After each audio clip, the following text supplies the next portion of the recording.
I just want to get this out of the way now before I start the video, but I'm really sick at the moment, so I'm sorry if I sound nasally or I don't have as much energy as usual. I caught the plague. Hopefully it won't ruin your enjoyment of the video, so let's go. Peter Pan's Neverland Nightmare is a genuinely creepy, unsettling, and semi-decent horror movie, and I will never be convinced otherwise. Another movie to come out of the Twisted Childhood universe, releasing right after Winnie the Pooh Blood and Honey 2, this film manages to take the story of Peter Pan and turn it into a warped and distorted horror movie that actually worked really well considering its budget restraints. If you've watched my video on Bambi the Reckoning, which was made by the same team as this film, you'll know that I have a genuine appreciation for these movies that I don't think a lot of people understand. Blood and Honey 1 and 2 were fun despite the obvious low budgets and kept me entertained throughout, despite the ridiculous premise and admittedly flawed scripts and acting. And Bambi the Reckoning was genuinely so decent that I actually think that with a bit of tweaking, it could have been a really good monster movie. And honestly, it wasn't that far off in the state that it was released in. And this film, to me, is actually no different. Peter Pan's Neverland Nightmare has the components of a good horror movie and is only really held back by the budget, the acting from some of the characters, the ending feeling slightly dragged out, and some kind of weird choices when it comes to a certain character, but we will get to that. But before I get too deeply into it, let me get introductions out of the way. Hi everybody, I'm Misa, and I love bad movies. And not only do I love watching bad movies, but I love talking about them and getting other people to watch them because I enjoy making people watch the stupid shit that I like. Hence why I'm making this video. And another reason that I'm making this video is for my amazing patrons. Rob Slide, Box, and James Horner. You guys are great and you've been really supportive with my content and my artwork, so thank you, thank you, thank you. And also you guys are so patient whenever I'm sick, so I really appreciate that too. Now let's get into Peter Pan's Neverland Nightmare. So this was a film that when I sat down to watch it, I 100% expected to be making a video about it and to not praise it. As much as I like Blood and Honey 1 and 2 and Bambi the Reckoning, I had extremely low expectations for this. Mainly because I don't think that there's any way that someone could make Peter Pan a scary character to me without delving into aspects of the original story, Peter Pan and Wendy by James Matthew Barrie, which I doubted this movie would do due to the low budget not being able to facilitate a place that would look even remotely close to Neverland. Unlike Bambi or Winnie the Pooh, the Twisted Childhood versions of their tales don't have a lot to work with when it comes to the original stories. Since the original stories weren't disturbing like a lot of other Disney movies' original stories are. I mean, Bambi's original story, Bambi: A Life in the Woods, is depressing, sure, but it's not really disturbing. And the original book of stories about Winnie the Pooh are so cute and wholesome. I mean, I own it. Look at it. It's fucking adorable. However, when it comes to Peter Pan... oh boy. In Peter Pan and Wendy, Peter is an absolute fucking demon. Not only is he abducting children from their homes and essentially erasing their memories of their families to make sure that they never want to leave Neverland, but he forces these children to fight in a war against the pirates. Fully grown men, by the way. And he straight up kills them when they start to age. Like, Peter is the villain of Peter Pan. And honestly, if someone had the budget, I think an accurate depiction of this story would be an awesome horror or thriller. And I knew just based on the cover of this movie that this wasn't what Peter Pan's Neverland Nightmare was going to be, which made my expectations drop significantly. I just didn't know what else they'd be able to do with this story to make it interesting or horrifying in a way that wouldn't be something I'd seen in a million other slasher movies before it. Much like what happened with most of the Mickey Mouse horror movies. However, I was actually very pleasantly surprised by the direction that the movie goes in. First of all, Peter Pan isn't a child in this version of the movie. He's a fully grown adult who, yes, is kidnapping children to take them to Neverland. But the entire story revolving around Neverland is actually more fucked up than the original Peter Pan and Wendy story. And with a budget of an estimated £350,000, I wasn't expecting this to be a movie that displayed magical elements or that depicted Neverland as a real place where the characters actually go. And I was completely right in that assumption. But the way that the story is handled is super impressive considering that. and I'm actually really excited to talk about it, so I'm gonna just jump right into it. As always, spoiler warning for the whole movie, so if you wanted to watch it for yourself, I would recommend that you go watch it and come back. Take a wild guess as to where you can watch it for free. Yeah, the cesspool of low-budget horror movies itself, Amazon Prime. But anyway, let's get into Peter Pan's Neverland Nightmare. So, like the Blood and Honey 1 and 2 movies and Bambi the Reckoning, this film begins with an animated segment, which goes into Neverland and why Peter takes children there in the first place. And I actually really like this segment. The artwork is kind of similar to that of the original book, and it also sets up the tone quite well. It's creepy and mysterious. The explanation is that Peter is being told by a higher being that if he takes the boys to Neverland, that he can join them there. And it's implied that this means that he won't ever need to grow up. And you'll probably notice that the one major change here to the Disney version of the story is that Peter in this version doesn't have the ability to stop himself from growing up. Like, in this, he's a fully grown-ass man already. But this creates an interesting twist to the story that he's constantly trying to portray to people that he's really just a child. But, you know, they have eyes. So, I think that it's time for you to go to Neverland, Curly. What do you say?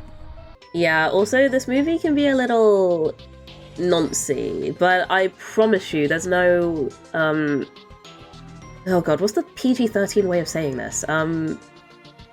There's no R. Kelly action that happens in this movie, because trust me, I was super worried about that being a possibility when I first watched this. You guys will be shocked to learn, but I really don't like movies that have child abuse material in them. Not really my cup of tea, personally.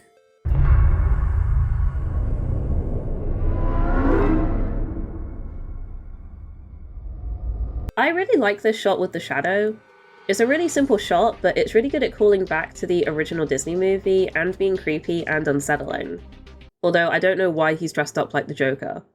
Peter gives this kid called James a balloon and decides to go after him to take him to Neverland, and I'm just gonna put this fun fact here.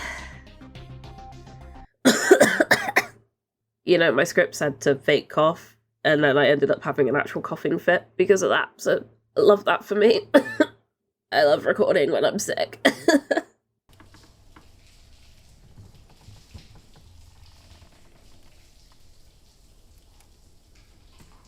Has his house always had this weird hatch thing? Because why would you ever need this in a British home during the early 2000s when this is supposed to take place? I live in England and I have literally never seen a house with a hatch like that. Like, what is it for? Peter tries to trick James into going with him when his mum walks in and instantly regrets buying a house with this fucking hatch that leads to an underground tunnel. Like, seriously, why the fuck do they have this? I'm not gonna get over it. No! No! Give her to me! I know the demon voice is supposed to sound scary, but it honestly just sounds so cartoonish that it's not intimidating at all. James's mum starts fighting Peter, and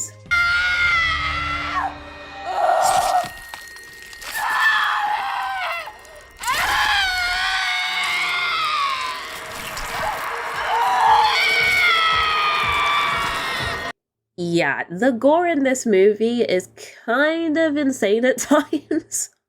Like, that looks pretty good, actually. Peter kidnaps James, and boom, title card. And as horror movie openings go to set the tone for the film, this was actually pretty good. The creepy but mysterious motivations of Peter Pan are engaging, and the gore and predatory undertones were extremely well done. Honestly, I'm really impressed so far. When I first watched this, I was super engaged by this point. But then we get to the more dull horror movie cliche aspects of the film. We get to meet Wendy, Michael, and John. And to be honest, John takes a massive backseat in this movie, and he barely does anything besides attempt to act and fail at it. What's wrong? Is it Michael? Is it Michael? Have you seen the news? This movie is about Wendy and Michael. It's Michael's birthday, And Wendy, being the attentive sister that we all know her to be, she forgets. Shit. Like, girl, he has a big ass birthday boy badge on.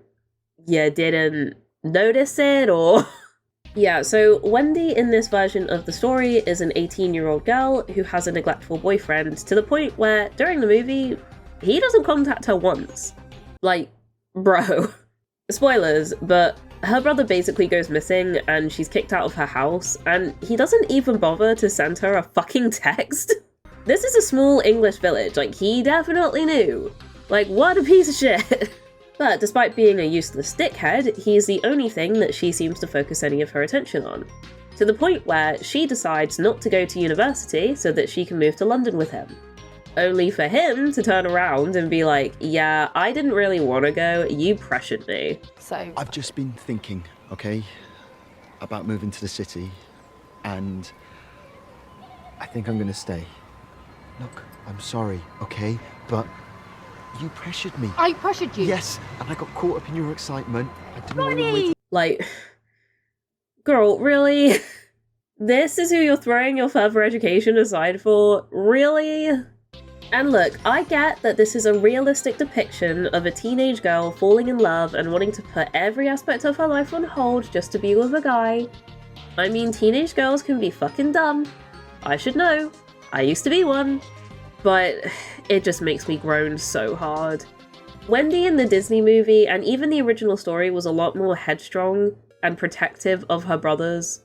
But most of all, she was able to make her own decisions, even though she was a literal child in those versions. I think having her become someone who would so easily change the trajectory of her life in this film is so weird to see, considering that. In my opinion, she's just a completely different character. But I guess the movie's main inciting incident needs for her to be a bit neglectful of her siblings to happen, so I'll accept it. She takes John to school and promises to pick him up when he's done with the day to take him for ice cream.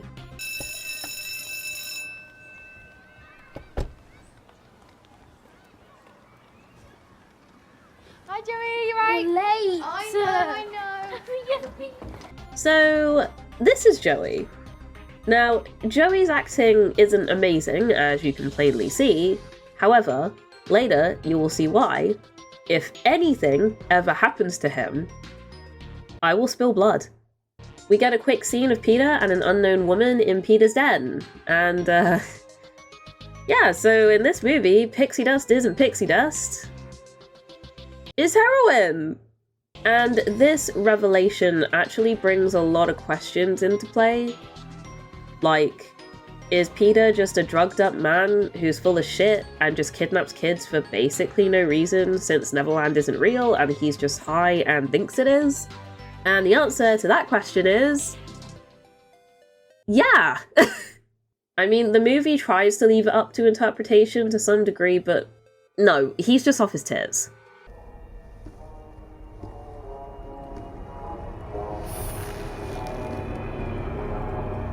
This shot of him stepping on the toy is so silly for some reason.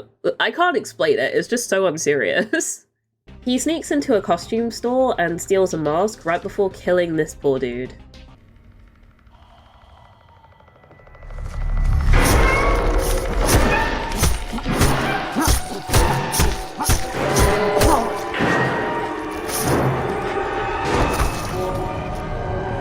The gore is legit really good for the budget. I really can't stress that enough. I don't know if you guys have noticed on this channel, but I really like good gore effects in horror movies. Even if a horror movie is terrible, if they have decent gore and they're low budget, I can give it praise. And I think considering the budget, this looks great, honestly. So you're BAFTA, yeah? Uh-huh. But you've not kissed a girl, and how old are you now? Carl, fuck off. This is our table. Also, get your mum to check your hair. It's infested with nits and it's gross. Joey is such a real one. Bless his cotton socks. Want to go to the cinema this weekend? Yes. Oh, this is so wholesome. I remember watching this with my husband and both of us not knowing whether these two were supposed to be friends or boyfriends, but either way, it is cute as fuck. Wendy goes to pick Michael up from his school and is distracted by her loser boyfriend when Michael rides off on his bike.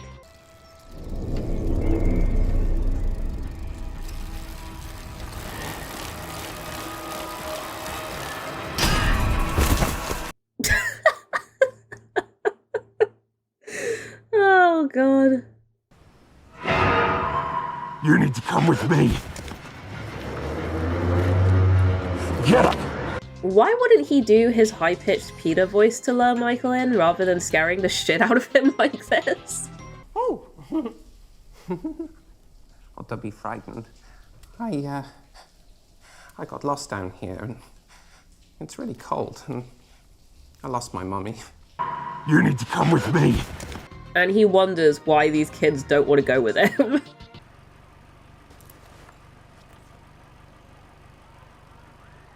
Wait, does that say 9:13 p.m? She didn't message him until 9:13 p.m. Kids finish school at like 3. She's been sat there for 6 hours and hasn't bothered to message him? What the fuck? Look, I know that this is just a mistake when it comes to creating the screenshots of the movie, but I think it's funnier to imagine that this time is canon to the film and not just an editing mistake. Especially when you consider that her mother later blames her for Michael going missing. Like, of course she's gonna blame you when you didn't even try to contact him after school until 9 p.m.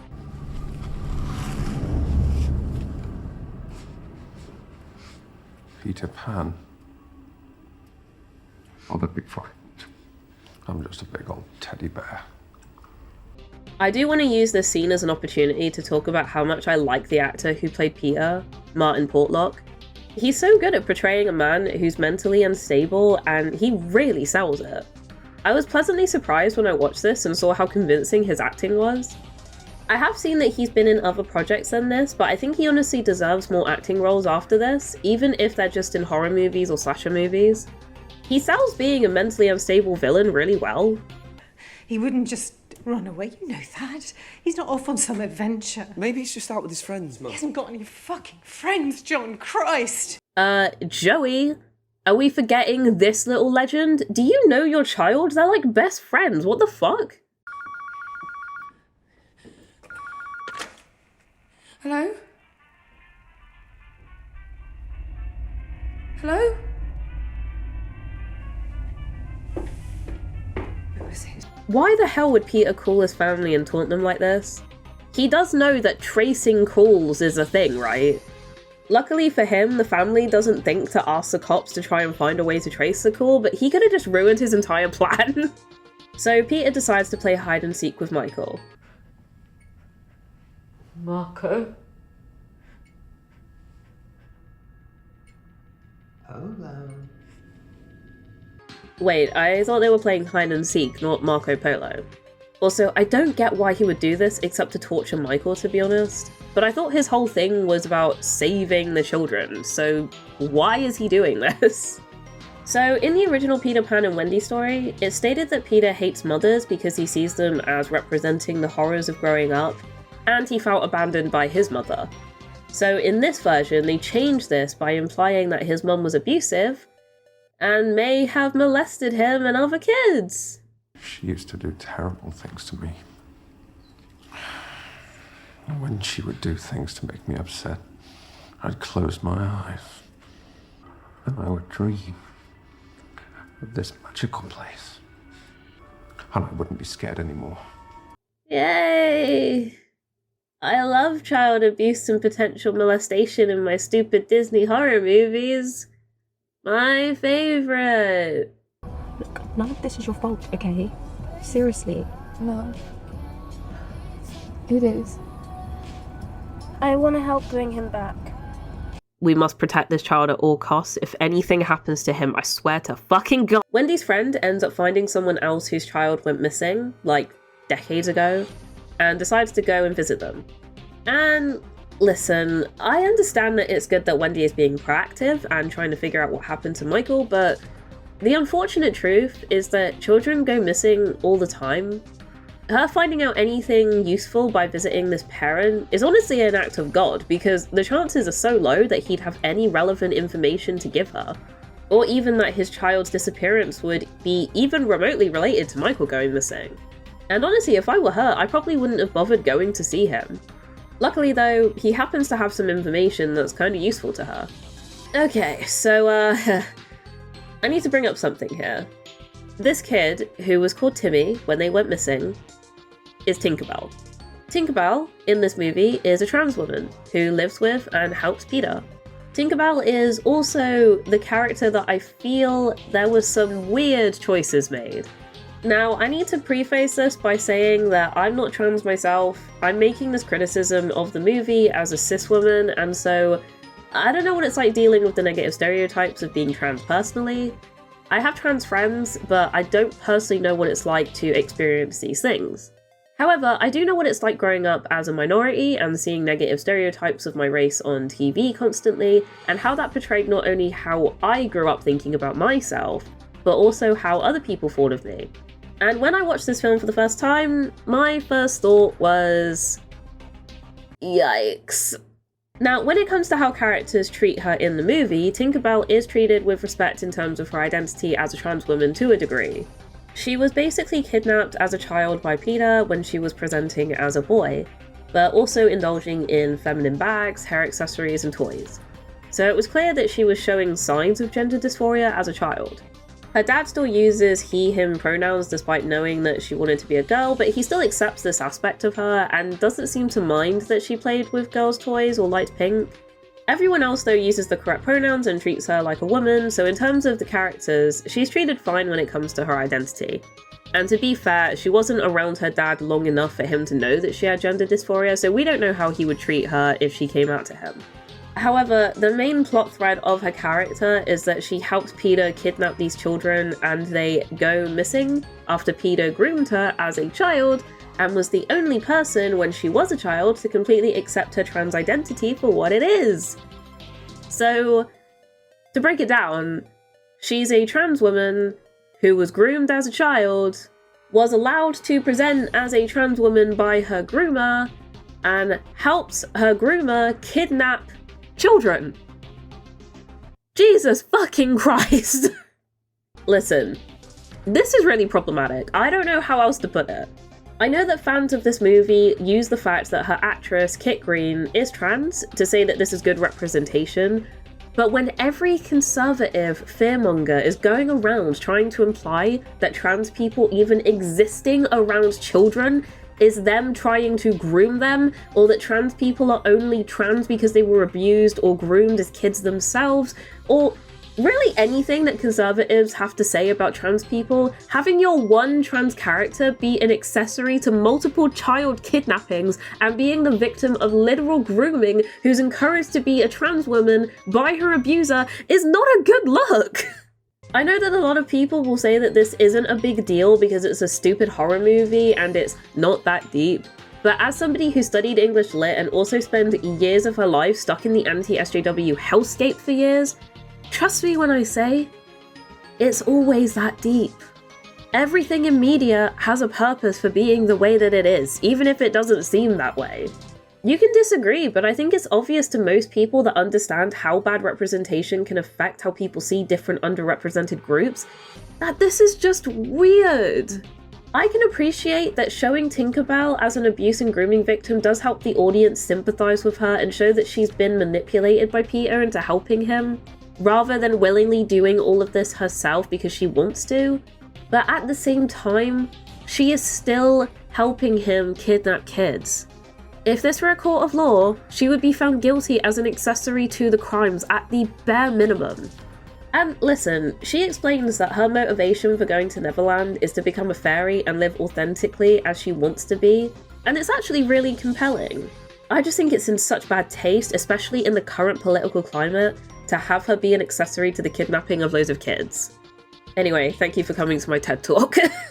If I'm being honest, this was the only thing about this film that I had a massive issue with in terms of the plot. Everything else that bothered me was something that I could just brush aside or deal with, so I think this being the only major criticism to have, I mean, it's not that bad considering, but it is a bit of a weird choice. We get to see Peter while he's on heroin, and it makes it a little obvious that he's not really some kind of agent of Neverland whose job it is to get as many boys there as possible. It does just kind of confirm that he's just a dude who's mentally damaged and deluded himself into thinking that he's the real Peter Pan. I do really like this shadow effect, it's pretty cool. Wendy stays at her friend's house because her mum blames her for Michael going missing and basically kicks her out. Good night, Wendy. I'll pray for Michael tonight. I cannot stress enough, if anything happens to Joey, I will lose my fucking mind. We get a lovely dose of the disposable black friend trope as Peter breaks in and murders Joey's family to kidnap him. And I can't lie, the kills in this scene are pretty good, and the tension as Wendy hides from Peter is effective.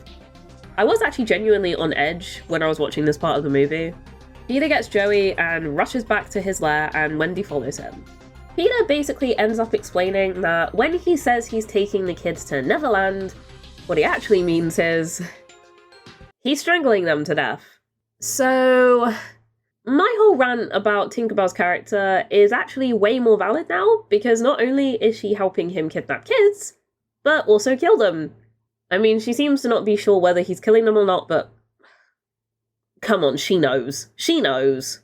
When Wendy gets to the house, she manages to break into the room that Michael's being held in because Peter changes the combination to Michael's birthday.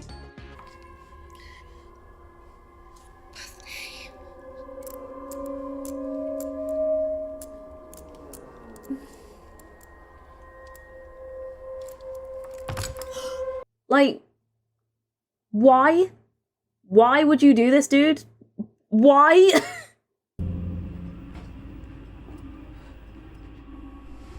Michael! Oh damn, Michael was ready to go. They both manage to run off, and Tinkerbell attempts to stop them, but then has a change of heart. Timmy? No idea how you managed to figure out that this child was this woman, since they look nothing alike, but okay. Michael hides and manages to grab Wendy's phone, while Wendy manages to find our little prince, Joey, thank God! Peter gets pretty pissed off, because it becomes very obvious that Tinkerbell doesn't want to help him anymore, and he kinda, well... You sure as hell want to fuck with me again.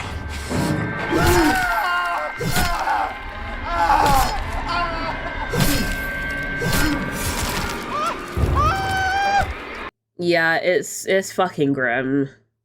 Joey gets out and goes to call for help because he's the best character, and Wendy heads back in to try and find Michael. Also, it was only now that I noticed that Joey's wearing a blood and honey shirt. Why is a child wearing merch for a movie like that? I mean, respect. When I was a kid, I wanted Shaun of the Dead and Nightmare on Elm Street merch, like, really bad. But, like, why did his parents let him watch that movie? Look, I know that it's just a reference to Blood and Honey because they made Blood and Honey, but let me go on my autistic rants, okay? God.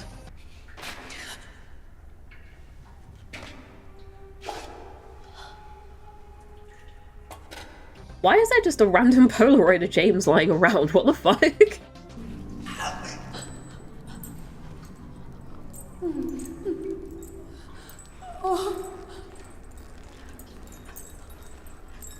Okay, this is legitimately really horrifying. Wendy and Peter have a scuffle that goes on for an absurd amount of time. Like, it just keeps going and going and going and going. Michael ends up beating Peter to a pulp, and the goat, Captain Hook, shows up and drags him away. A year later, everyone's happy. Wendy's clearly grown her fingers back because that black glove is not covering the fact that she still has her full fingers. But uh-oh, the phone goes off.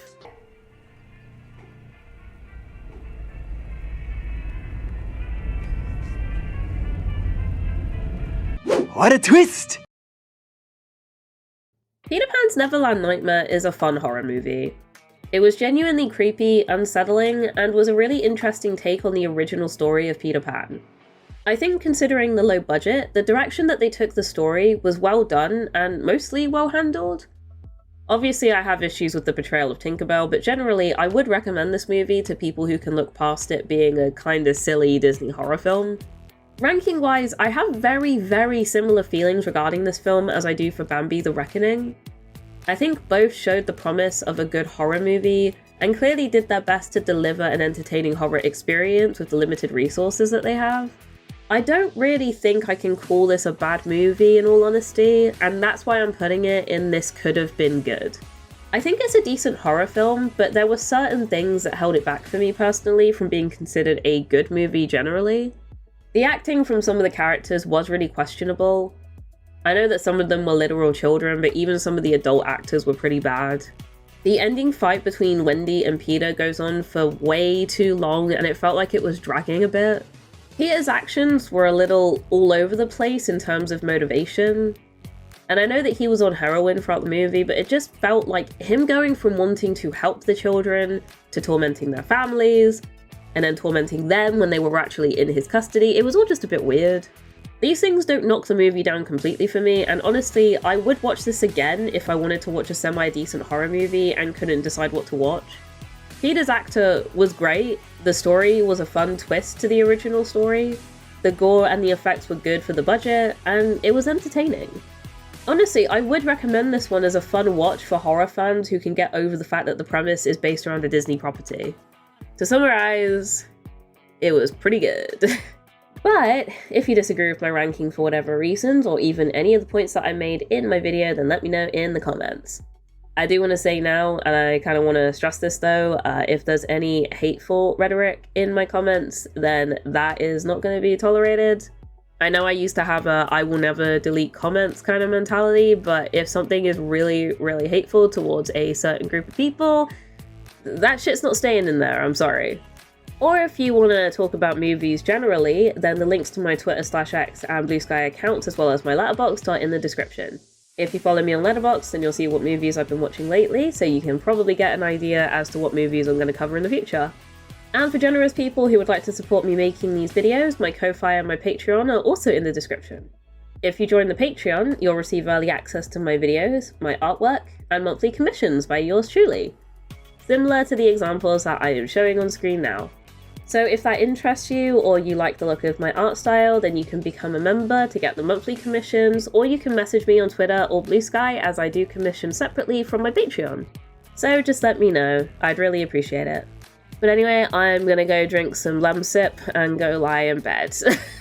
I didn't really want to record this video, to be honest, but I haven't been able to record it up until now, and I want to get it out before the end of April, so I just wanted to try and get it out as quickly as I could. And I feel like through most of April I've been sick, unfortunately. It's really annoying. But thank you all for watching and getting this far, and I will see you all in the next one. Bye!